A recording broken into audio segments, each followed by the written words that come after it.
বাংলাদেশ দল নাকি এখনো চ্যাম্পিয়ন্স ট্রফির সেমিফাইনালে উঠতে পারে। এই সমীকরণ নিয়ে বেশ কতগুলো ভিডিও দেখলাম। আসলেই বাংলাদেশে আশাবাদী লোকের যে সংখ্যা দিনকে দিন বাড়ছে সেটা বুঝতে পারলাম এই ভিডিওগুলো দেখে। ভারতের সাথে যাচ্ছে তাই ভাবে হারার পর কিভাবে তারা স্বপ্ন দেখে যে বাংলাদেশ চ্যাম্পিয়ন্স ট্রফির সেমিফাইনালে পৌঁছাবে, আবার কেউ কেউ দেখাচ্ছে একটা ম্যাচ জিতে বাংলাদেশ দল সেমিফাইনালে পৌঁছাবে। মানে দিবা স্বপ্ন এগুলো, মানে চোখ বন্ধ করে দিনের বেলায় স্বপ্ন দেখলে এই স্বপ্নগুলো আসলে মানুষের ব্রেনের ভিতর আসতে পারে। আবার এমনটাও হতে পারে যে হয়তো ভিডিও ভাইরাল করার জন্য বা মানুষের ভিউ বেশি পাওয়ার জন্য এই ধরনের সাংবাদিকরা করতেই পারেন। বর্তমানে বাংলাদেশ দলের যে সিচুয়েশন এবং তারা যেমনটা খেলছে, বিশেষ করে টপ অর্ডার, তারা যেভাবে আসছে আর যাচ্ছে, আসা যাওয়ার মিছিলে আছে, মানে এমন একটা ব্যাপার, ব্যাটসম্যানটা ব্যাটিং এ আসলে মনে হচ্ছে তাদের পাতলা পায়খানা শুরু হয়ে যাচ্ছে। মানে পেটের ভিতর মোচড় দিচ্ছে, তাড়াতাড়ি শট খেলতে হবে। এটা যে 50 ওভারের ম্যাচ, আমার মনে হয় সেটা ভুলেই গেছে, ভুলে যাওয়াই উচিত। কারণ কি? কারণ তাদের প্রস্তুতিটা তো হয়েছে 20 ওভারের বিপিএল দিয়ে। তারা আসলে 20 ওভারের বিপিএল খেলে চ্যাম্পিয়ন্স ট্রফি খেলতে এসেছে। সেই জায়গা থেকে তারা ভাবতেই পারে যে এটা মনে হয় 20 ওভারেরই ম্যাচ। তাদের আসলে দোষ দিয়ে কোনো লাভ নেই। যেটা বলছিলাম যে মনে হয় তারা সকলেই পাতলা পায়খানায় আক্রান্ত এবং এর কারণে যেই মোচড় দিচ্ছে সেই আগে দ্রুত চলে যাচ্ছে ড্রেসিং রুমে। কি যাচ্ছে তাই বিচ্ছিরি ব্যাটিং, আপনি এর কোনো ব্যাখ্যা কি দান করতে পারবেন?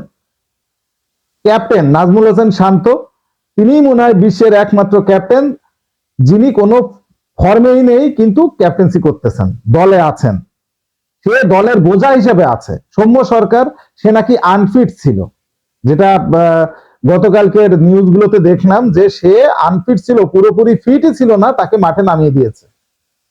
মাহমুদুল্লাহ রিয়াদ তো ইনজুরির জন্য খেলতে পারেনি। মুশফিকুর রহিম একজন সিনিয়র মানুষ, তার কাছ থেকে এটা কোনোভাবেই প্রত্যাশা করা যায় না। আসলেন, গেলেন, ডাক খেলেন। ভাই মুশফিক যদি ডাক খায়, মুশফিক যদি এক বল দাঁড়ায় ক্রিজে, তাহলে বাকিরা কি করবে?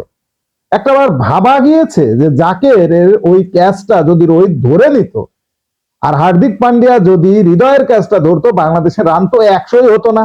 তখন যে পরিমাণে সমালোচনার তীর ধেয়ে আসতো, বিশেষ করে ভারতীয় মিডিয়ার থেকে, সেটা কি নিতে পারতেন? এমনিতেই তো বীরেন্দ্র সেহবাগ বলেই দিয়েছে, কোনোভাবেই তিনি মানতে রাজি নয় যে ম্যাচটা টাইট হতো। বাংলাদেশ যদি পাওয়ার প্লেটা ভালো করতে পারতো, মানে ব্যাটিং এও ভালো করতে পারতো, বোলিং এও ভালো করতে পারতো, তাহলে ভারত এত সহজে জিততে পারতো না। এটা মানতেই নারাজ সেহবাগ। সেহবাগ বলতেছে যে রোহিত শর্মা বা বিরাট কোহলি, আয়ার, এরা যদি আরেকটু এগ্রেসিভ খেলতো বা শুভমান গিল যদি আরেকটু এগ্রেসিভ খেলতো, তাহলে নাকি 35 ওভারে ম্যাচ শেষ হয়ে যেত।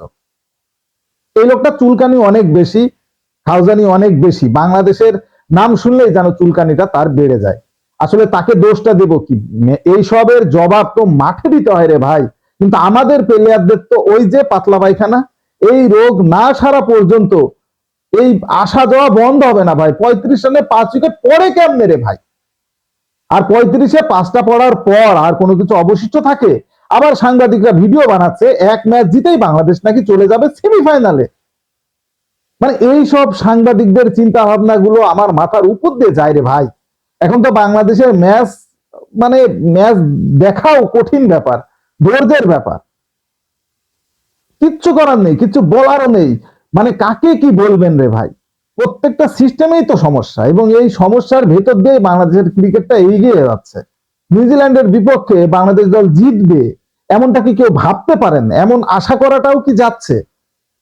যে যে ভাবতে পারছেন তারা ভাই সত্যি সত্যি একটু কমেন্টসে জানান।